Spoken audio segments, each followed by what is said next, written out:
Thank you, General Quintus, to General Nicholson, Ambassador Bass, to all the members of the United States Armed Forces, our allies and partners. It is my great honor to join you here at Bagram Airfield in Afghanistan with the men and women of resolute support.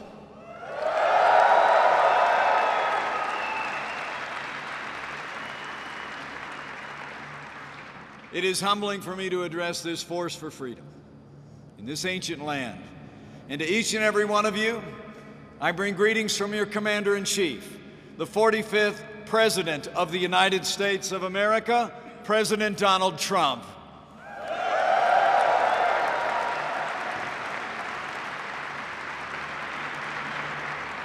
Now, before I left the Oval Office yesterday, I asked the President if he had a message for our troops here in Afghanistan. And he looked at me without hesitation from behind the Resolute desk and he said, "Tell them I love them." And during this special season, I know that President Trump was speaking for every American. You know, the old book says that if you owe debts, pay debts. If honor, then honor. If respect, then respect. And I'm here on behalf of your Commander-in-Chief and all of the American people to pay a debt of honor and respect and gratitude to each and every one of you for your service and your sacrifice. Give yourselves a round of applause. We couldn't be more proud of every one of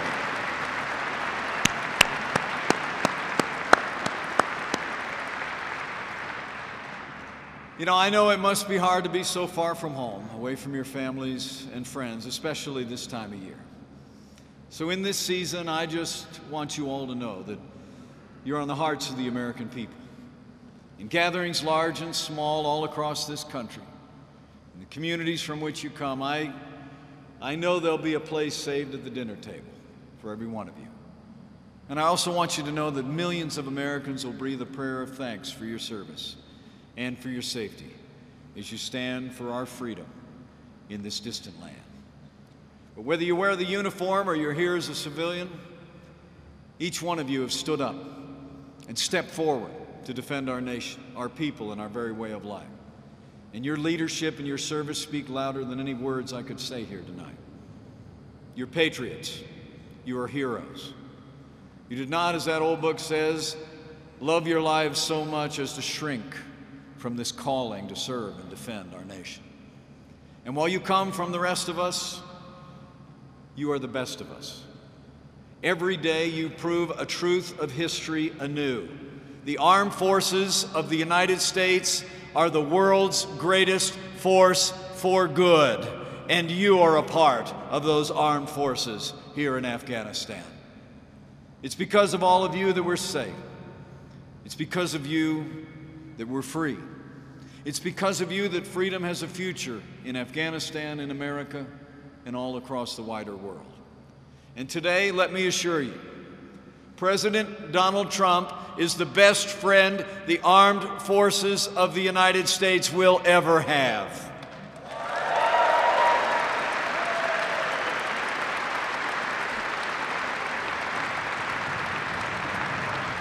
You know, from the first day of our administration, the President has fought tirelessly to make this strongest fighting force in the history of the world stronger still. Earlier this year, the President signed the largest increase in military spending in nearly 10 years. And just last week, President Trump signed one of the largest investments in our national defense since the days of Ronald Reagan, including the largest pay increase for military members in 8 years.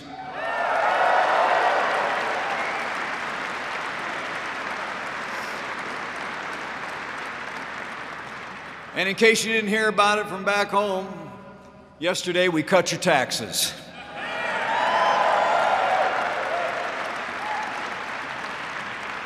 In fact, the average American family, including yours, will see a tax cut of more than $2,000 in the coming year because of the action the President and the Congress took yesterday. And I want to make you a promise. Under President Donald Trump, we're rebuilding the military. We're restoring the arsenal of democracy. And we are once again giving our soldiers, sailors, airmen, Marines, and Coast Guard the resources and training you need to accomplish your mission and come home safe. That's our pledge to each and every one of you.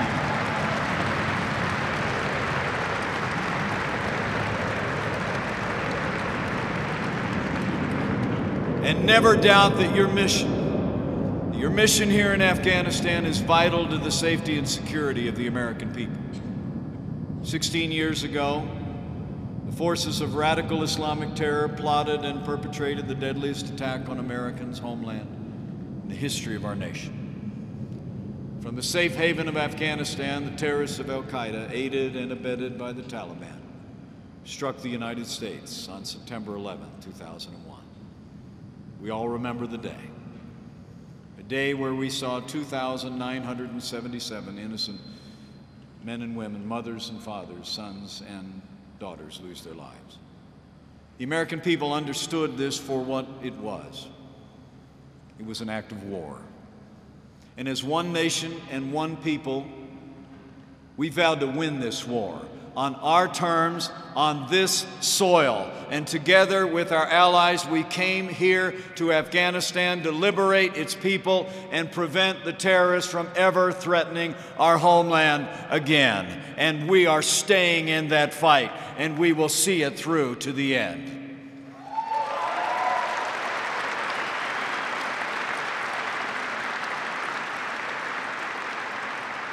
This very base, Bagram Airfield, has been at the heart of our campaign from the very beginning.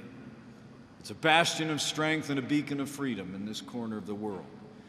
And as President Trump has said, it's thanks to you and those who stood on this ground before you that, in his words, the horrors on the scale of September 11th have not been repeated on our shores. Let me assure you, you inspire the world with your courage and your unconquerable spirit. You've crushed the enemy in the field and continue to do so. You've driven them into hiding and struck fear into their hearts.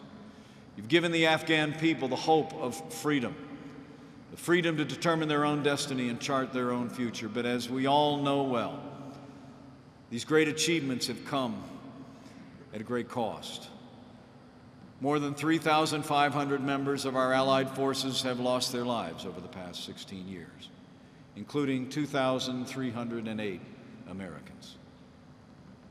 The old book says, no greater love is a man than this, that he should lay down his life for his friends. And today, and every day, we honor the memory of our fallens and let their families know that we will never forget their service or sacrifice in Afghanistan.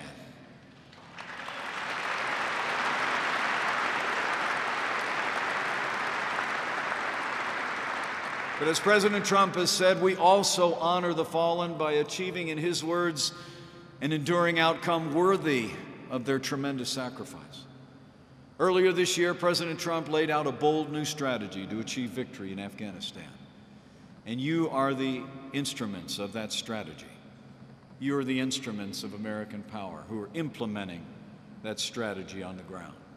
It begins by giving our men and women in uniform, as the President said, the tools you need and the trust you've earned to fight and win. And we are doing just that.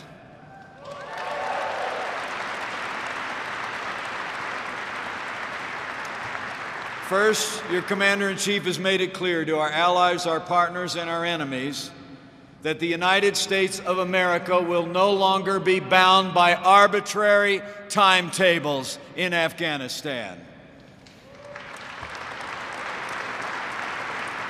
As the President has said, America's enemies must never know our plans. They must never believe they can wait us out. Instead, our decisions will be based on an objective assessment of conditions on the ground, reality and facts, and a relentless pursuit of victory will guide us and nothing else.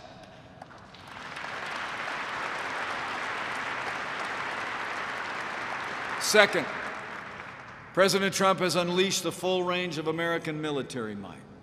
We've lifted the restrictions that limited the effectiveness of our armed forces, so you can, as the President has said, fully and swiftly wage battle against the enemy. We've given you new authorities to directly target the terrorists and militants no matter where they hide.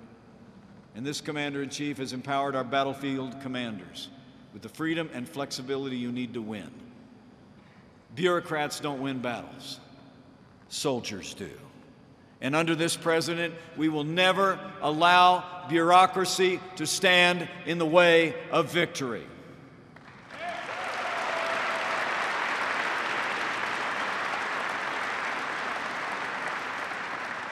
And President Trump and I are proud to see that this new strategy is already bearing fruit all across Afghanistan.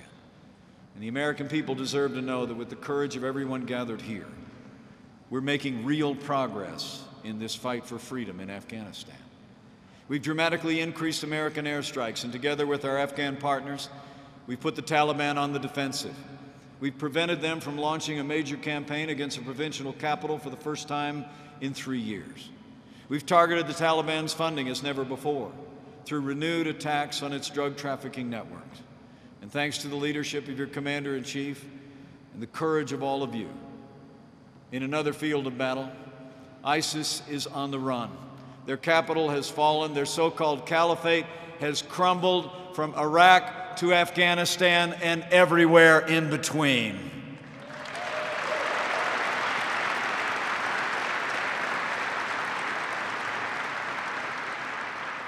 And all across this country, we've won new victories against the terrorists, no matter what they call themselves or where they try to hide.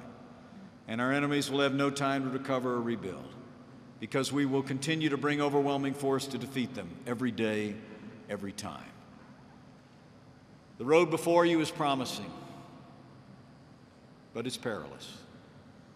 And this Commander-in-Chief is clear-eyed about the threats you face and the challenges that lie ahead.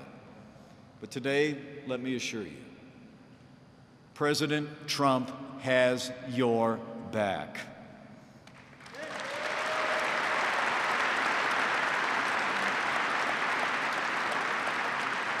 And this president will always be unwavering in his commitment to give you the tools you need to fight and win. Thanks to our new strategy, our allies have stepped up as never before. This very gathering is proof. Resolute support has already brought together the United States with 38 other countries from NATO across the wider world. They're sending their best and their bravest to this coalition. And today you stand shoulder to shoulder with them in defense of freedom. And under President Trump, we'll continue to forge an ever closer amount of cooperation with our allies and our partners. And we will never ignore the dangers you face, even when they emerge from beyond the borders of Afghanistan. You know, for too long, Pakistan has provided safe haven to the Taliban and many terrorist organizations. But those days are over.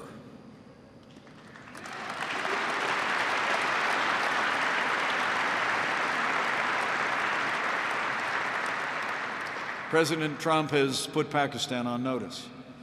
As the President said, so I say now. Pakistan has much to gain from partnering with the United States, and Pakistan has much to lose by continuing to harbor criminals and terrorists. Beyond the battlefield, this Commander-in-Chief has ordered the integration of every facet of American power as well, diplomatic and economic measures to achieve a just and lasting peace here in Afghanistan. And until that day comes, you can be assured, we will be relentless in our campaign to destroy our enemies, because as history attests, weakness arouses evil, and peace only comes through strength. So be strong and courageous and do the work of freedom.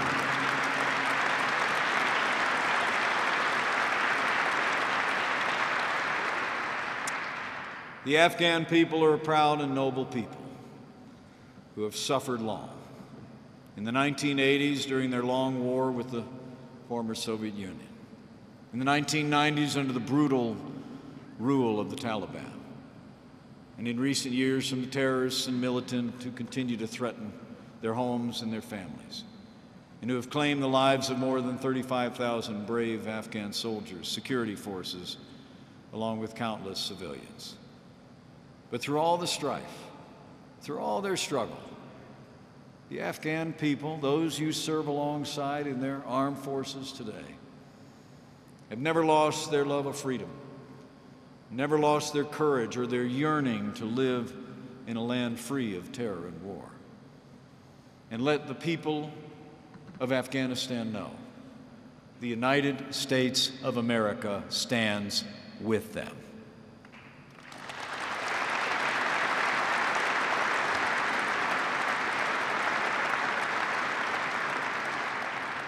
I just came from a meeting with President Ghani and Dr. Abdullah.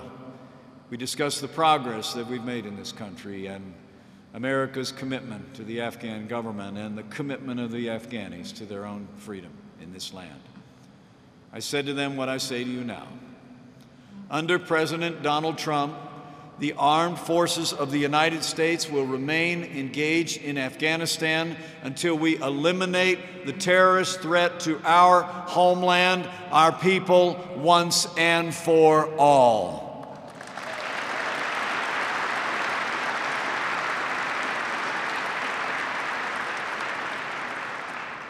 You know, it really is humbling for me to stand before you today.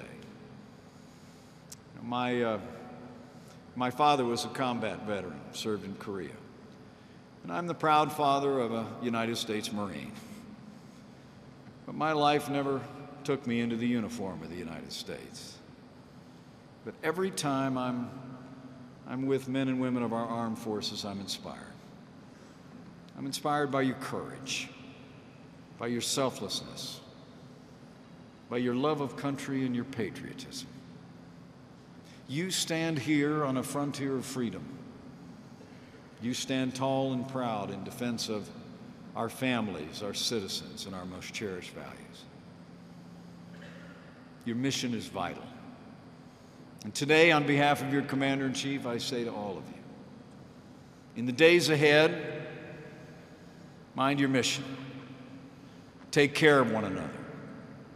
Respect the unified chain of command, and never doubt that every day, every operation, and every decision that you make matters to the United States of America, more than you may ever know. You know, many people live their entire lives wondering if they've made a difference. But you won't have that problem.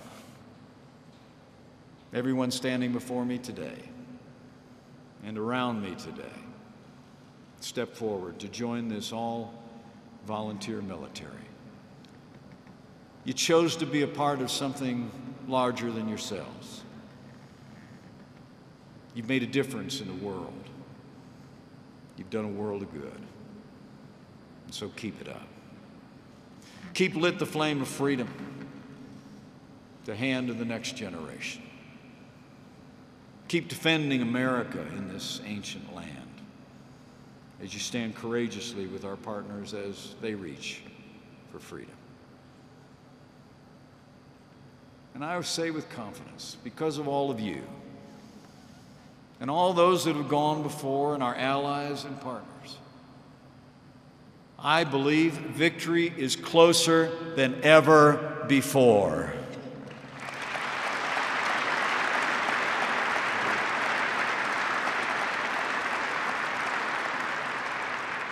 I believe with all my heart that Afghanistan will be free and America will be safe, and we'll win this fight. Now, as I close, let me just say again what a special honor it is for me to be with all of you, especially at this special time of the year. It was a few months ago when President Trump said to me he wanted me to get there. He wanted me to get there before a special holiday for the American people arrived, just to make sure you knew that he was thinking of you and that millions of the American people have you on our hearts. Now, I know there's many faith traditions represented here, and no matter your background and belief, I hope you find renewal and renewed strength in this season. And for all of you who, like my family, in the coming days will look to a manger and who will once again in your hearts claim the promise announced on a holy night of peace on earth and goodwill toward men. let me say from the First family, from my family, from families all across America, Merry Christmas.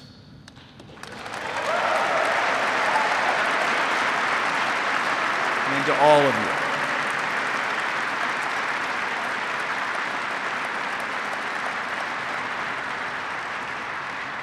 may God bless you. May God bless all who wear the uniform of the United States here in Afghanistan and across the wider world. May God bless the good people of Afghanistan, and may God continue to bless the United States.